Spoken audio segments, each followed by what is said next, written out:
Di sini saya akan memaparkan salah satu materi tentang pengantar teknologi informasi. Yang pertama, pengertian teknologi informasi. Teknologi informasi istilah terhadap berbagai macam hal dan kemampuan yang digunakan dalam pembentukan, penyimpanan, dan penyebaran informasi. Ada 4 pengelolaan informasi yang penting dalam tahun-tahun terakhir ini. Yang pertama, kompleksitas tugas manajemen. Yang kedua, pengaruh globalisasi. Yang ketiga, perlunya respon time yang cepat. Dan yang terakhir itu tekanan persaingan bisnis. Dan selanjutnya, sistem informasi. Sistem informasi adalah mengumpulkan, memproses, menyimpan, menganalisis, disseminate informasi untuk tujuan spesifik tertentu yang terdiri dari input dan output. Data-data adalah fakta-fakta mentah atau deskripsi-deskripsi dasar dari hal, event, aktivitas, dan transaksi yang ditangkap, direkam, disimpan, diklasifikasikan, tetapi tidak terorganisasikan untuk tujuan spesifik tertentu.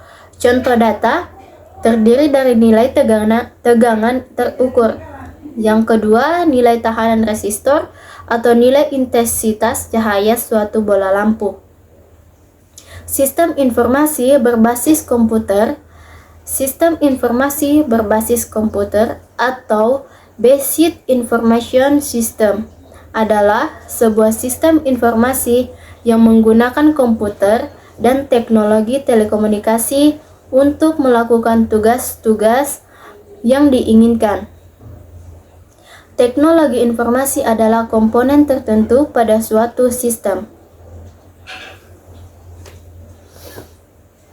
Komponen-komponen dasar dari sistem informasi antara lain, yang pertama, hardware adalah kumpulan peralatan seperti prosesor, monitor, keyboard, dan printer yang menerima data dan informasi, memproses data tersebut, dan menampilkan data tersebut. Yang kedua, software adalah kumpulan program-program komputer yang memungkinkan hardware memproses data. Yang ketiga, database. Database adalah sekumpulan file yang berhubungan yang terorganisasikan atau record yang menyimpan data dan hubungan di antara mereka. Yang keempat, network. Network adalah sebuah sistem yang terhubung dengan yang mengizinkan adanya pemakaian bersama sumber di antara komputer-komputer yang berbeda. 5. People atau brainware adalah elemen yang paling penting dalam sistem informasi, termasuk orang-orang yang bekerja dengan sistem informasi atau menggunakan outputnya. Infrastruktur informasi. Infrastruktur informasi terdiri dari fasilitas fisik, layanan, dan manajemen yang mendukung semua sumber daya komputer dalam suatu organisasi. Terdapat 5 komponen utama dari infrastruktur, yaitu yang pertama, perangkat keras atau hardware. Yang kedua, perangkat lunak atau software. Yang ketiga, fasilitas jaringan dan komunikasi atau network and communication facilities, termasuk internet. Yang keempat, basis data atau database. Yang kelima, information management personnel atau personalia manajemen informasi. Arsitektur informasi. Arsitektur informasi adalah perencanaan terhadap kebutuhan informasi yang dibutuhkan dan bagaimana memproses kebutuhan tersebut yang akan dipenuhi. Selain itu, dapat diartikan sebagai panduan terhadap operasi dan blueprint untuk di masa depan. Dalam mempersiapkan arsitektur informasi, perancangan atau desainer membutuhkan informasi-informasi yang dapat dibagi atas dua bagian. Yang pertama, kebutuhan akan informasi. Yang kedua, infrastruktur informasi yang telah ada dan yang direncanakan. Selanjutnya, kemampuan sistem informasi. Kemampuan sistem informasi harus sanggup melakukan hal-hal berikut. Yang pertama itu menyediakan proses transaksi yang cepat dan akurat. Yang kedua, menyediakan komunikasi yang cepat. Dan yang ketiga, atau mesin dengan mesin, manusia dengan manusia. Dan yang ketiga, mengurangi informasi yang berlimpah. Oke, dan keempat, span boundaries. Yang kelima, menyediakan dukungan dalam pengambilan keputusan. Yang keenam, menyediakan senjata kompetitif. Oke, materi selanjutnya, fungsi teknologi informasi. Fungsi teknologi informasi ada 6. Yang pertama, menangkap atau capture adalah mengkomplikasikan catatan-catatan rinci dari aktivitas-aktivitas. Misalnya, menerima input dari keyboard, scanner, mic, dan sebagai berikut.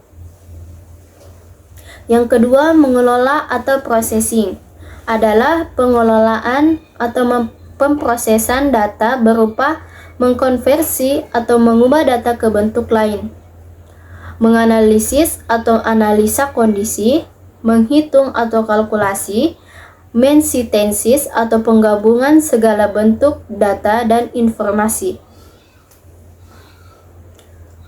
Selanjutnya, data processing. Data processing adalah memproses dan mengelola data menjadi suatu informasi. Informasi processing adalah suatu aktivitas komputer yang memproses dan mengelola suatu tipe atau bentuk dari informasi dan merubahnya menjadi tipe atau bentuk yang lain informasi.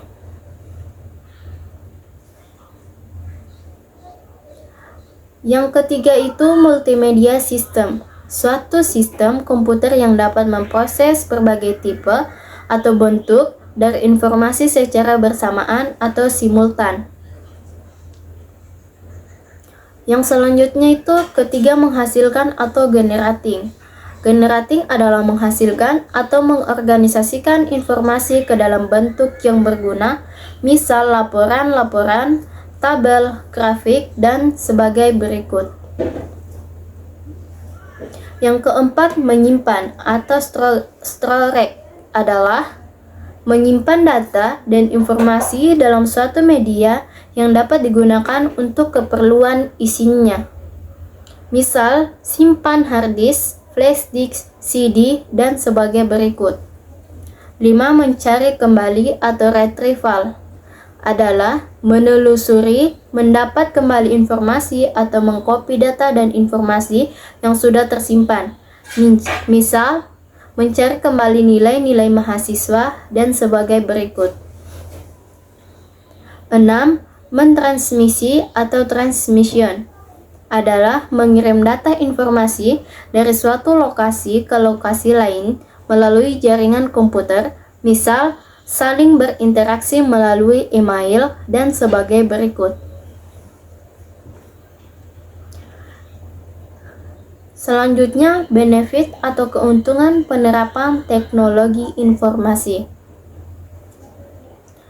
Berikut keuntungan teknologi dari penerapan teknologi informasi. Yang pertama, speed atau kecepatan adalah Komputer dapat mengerjakan suatu perhitungan yang kompleks dalam hitungan detik, sangat cepat, jauh lebih cepat dari yang dapat dikerjakan oleh manusia.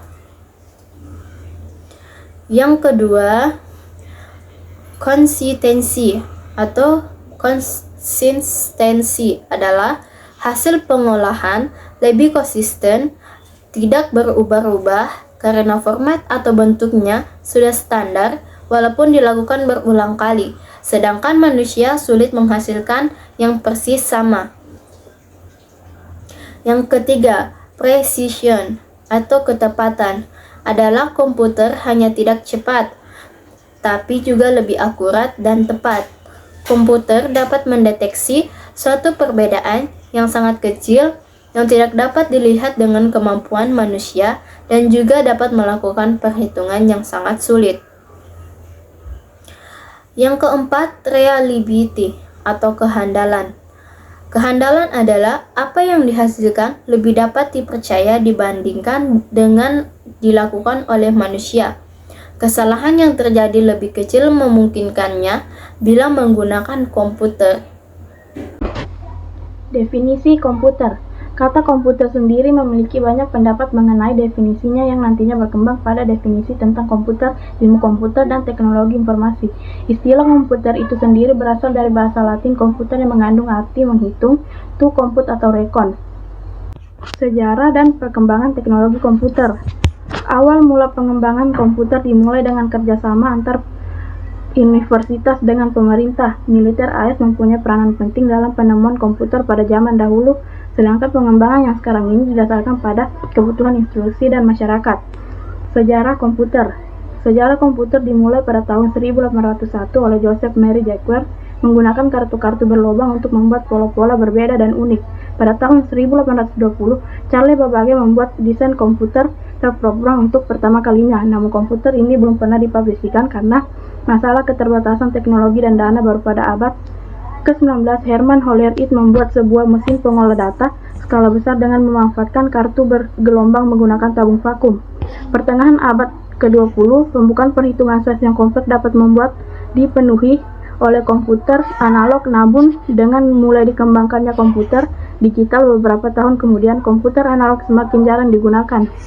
Loncatan teknologi komputer yang paling besar terjadi ketika tahun 1930-an, ditandai dengan dipergunakannya teknik mesin pemrograman digital yang lebih fleksibel yang merupakan fitur penting komputer modern.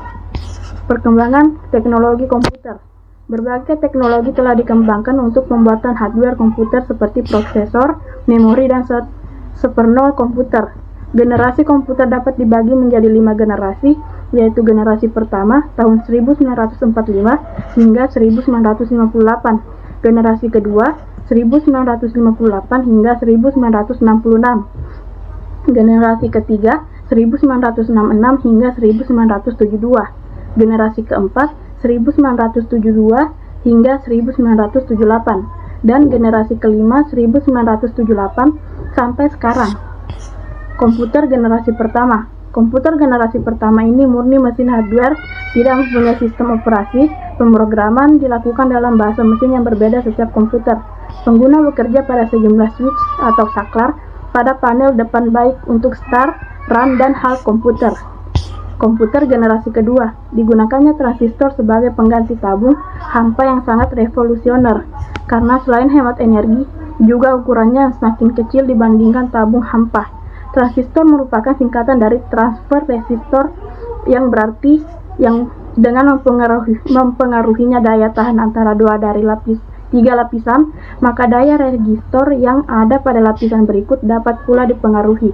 Dengan demikian, fungsi transistor adalah sebagai penguat sinyal. Sebagai komponen padat, transistor mempunyai banyak keunggulan seperti misalnya tidak mudah pecah, tidak menyalurkan panas. Komputer generasi ketiga. Ciri khas komputer generasi ketiga adalah integrated circuit atau IC chip. IC adalah gabungan dari ribuan transistor dalam bentuk silisium dengan bentuk kecil dan ukuran beberapa milimeter. Komputer generasi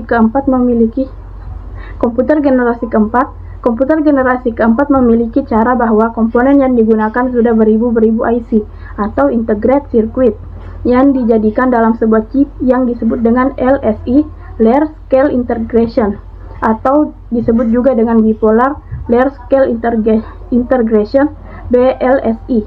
Juga telah dikembangkannya mikroprosesor dan semikonduktor yang berbentuk dengan chip untuk memori komputer.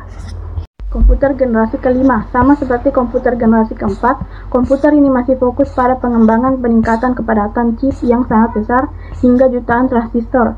Teknologi VLSI, Very Large Scale Integration, merupakan produk terbaru hasil pengembangan dari teknologi LSI sebelumnya. Jenis komputer ada 3, yaitu berdasarkan data yang diolah, berdasarkan ukuran, dan berdasarkan penggunaan. Konsep dasar komputer. Sistem komputer pada dasarnya terdiri dari Central Processing Unit, CPU, memori, dan peralatan input atau output. CPU adalah tempat berlangsungnya semua proses. Memori merupakan tempat menyimpan program dan data sewaktu keduanya sedang proses. Peralatan input atau output bisa berupa keyboard dan monitor, serta penyimpan seperti hard disk. Aktivitas komputer dicirikan oleh model input, proses, output. Elemen dasar sistem komputer. Elemen-elemen dari sistem komputer adalah software, hardware, dan brainware. 1. Software adalah program yang berisi perintah untuk melakukan pengolahan data. 2. Hardware adalah peralatan di sistem komputer yang secara fisik terlihat dan dapat dijamaah. 3. Brainware adalah manusia yang terlihat di dalam mengoperasikan serta mengatur sistem komputer. Elemen dasar sistem komputer. Perangkat keras komputer, hardware. Komputer adalah serangkaian peralatan elektronika yang bergabung atau terpadu dan bekerja sama bermacam-macam serta terkoordinasi oleh suatu sistem operasi. Pada umumnya, kesatuan peralatan komputer terdiri 4 komponen, yaitu 1. Input device, 2. Storage unit, 3. CPU atau Central Processing Unit, 4. Output device. Akhir-akhir ini, kemajuan teknologi yang terus berkembang dan kebutuhan orang akan informasi juga bertambah, terutama dalam hal kecepatan penyampaian informasi, maka diperlukan suatu alat atau komponen lain yang bisa menyampaikan data atau informasi dan dari komputer kepada si pemohon secara cepat pula.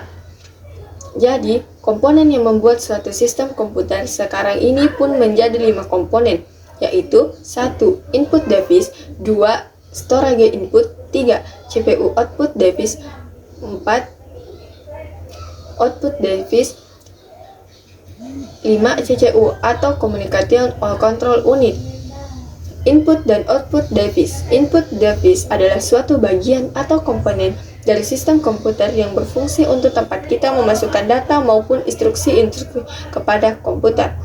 Output device adalah suatu komponen dari sistem komputer yang berfungsi untuk tempat mengeluarkan hasil-hasil pengolahan yang telah dilakukan oleh komputer.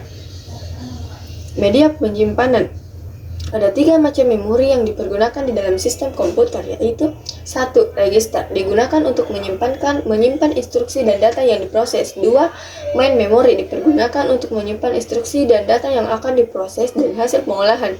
3. Sekunder, storage, dipergunakan untuk menyimpan program dan data secara permanen. Communication Control Unit yaitu suatu peralatan yang berfungsi untuk memudahkan memancarkan sinyal-sinyal data atau perintah dari suatu tempat ke tempat lain atau dari suatu komputer lain dengan jarak yang jauh sekali. Central Processing untuk merujuk kepada perangkat keras komputer yang melaksanakan perintah dan data dari perangkat lunak atau Wikipedia. Istilah lain, prosesor sering digunakan untuk menyebut CPU. Komponen CPU terbagi menjadi beberapa macam, yaitu sebagai berikut. 1. Unit kontrol unit dan loop. Unit kontrol ini adalah bagian dari prosesor yang mampu mengatur jalannya program. Komponen ini terdapat dalam semua CPU. Tanggung jawab unit kontrol adalah mengambil instruksi-instruksi dari memori utama dan menentukan jenis instruksi tersebut. Bila ada instruksi untuk perhitungan aritmatika atas atau pertandingan logika, maka unit kendali akan mengirim instruksi tersebut ke ALU, Arithmetical Logic Unit. ALU merupakan bagian dari CPU yang bertugas melakukan operasi aritmatika dan beroperasi logika berdasarkan instruksi yang ditentukan. Tugas utama dari ALU adalah melakukan terjadi suatu program. Tugas ALU adalah keputusan dari suatu operasi logika sesuai dengan program.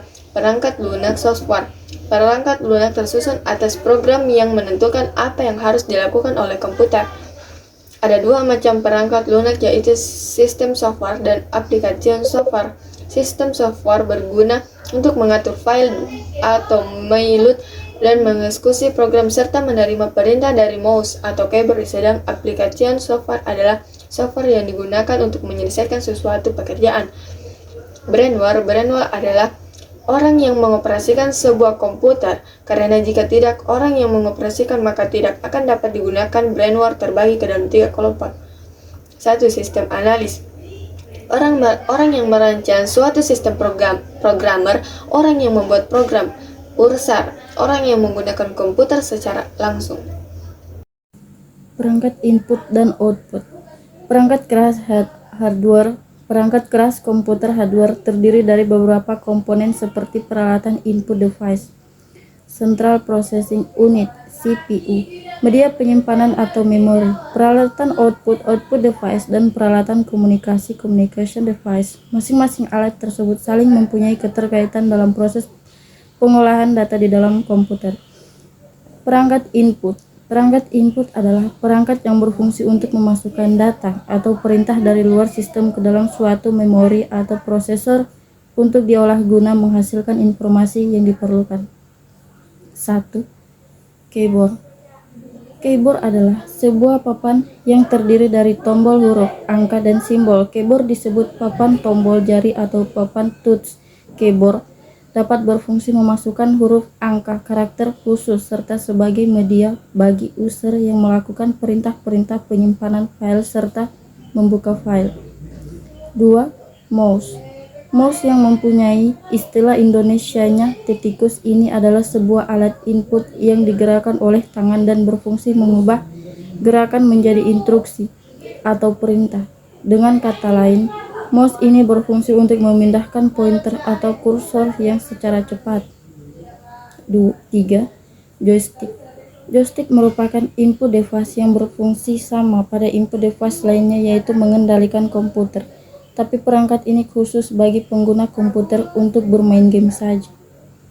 Selain bermain game, alat ini tidak bisa digunakan karena memang sudah diprogram hanya untuk bermain game.